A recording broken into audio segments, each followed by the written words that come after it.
બોટાદ જિલ્લાની અંદર જમરાડા ગામની અંદર છે.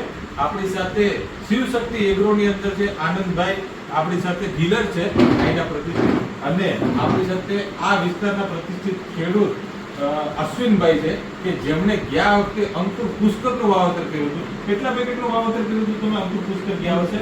કેટલા? 15 પેકેટનું વાવેતર કર્યું હતું. અને આ વખતે ટોટલ કેટલા પેકેટનું વાવેતર કરવાનું છે? 250 પેકેટ. તો ટોટલ આ વખતે ગયા વખતે 15 ની સામે 250 પેકેટનું વાવેતર કરે. શું કરવા 250 પેકેટનું વાવેતર કરો છો? એ શું સારું નહીં તમને? સારું, રોગમાં ઓછું છે, વિલાટમાં આવે છે. રોગમાં ઓછું છે, વિનાટમાં સારું છે. જીંડવા કેટલાક લાગે છે? પુષ્કળ પ્રમાણમાં જીંડવા લાગે છે. ઉત્પાદનની અંદર કેવું છે? સારું છે, બહુ સારું છે. તો ભાઈએ ગયા વખતે અનુભવ કરીને આ વખતે 250 પેકેટનું વાવેતર કરે છે. અત્યારે આ સિઝનમાં સૌથી પહેલા એમના હાથે આજે 250 પેકેટ લઈ જઈ અને મુહૂર્ત કરીએ છીએ અમે.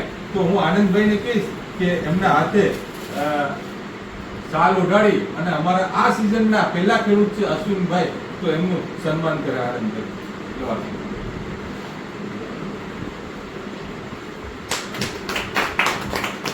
ખૂબ ખૂબ આભાર આનંદભાઈ. અને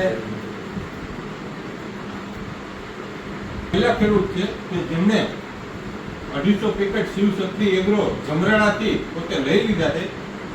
જે કંઈ બી એમની પાસે માલ આવ્યો તો આ વખતે હમણાં પહેલી સપ્લાયનો તો લગભગ બધો પૂરો થઈ ગયો છે તમારે. તો આ વખતે બધા ખેડૂતોને ખાસ અરજ છે કે જે અંકુર પુષ્કર છે કે બહુ અત્યારે ગુજરાત રાજ્યના હરેક ખેડૂતોની પહેલી પસંદ બની ગઈ છે. તો બધા લોકો વહેલી તકે જ્યાંથી પણ મળે અંકુર પુષ્કર જલ્દીથી ખરીદી લેજો, એટલી ભલામણ છે. ખૂબ ખૂબ આભાર અશ્વિનભાઈ.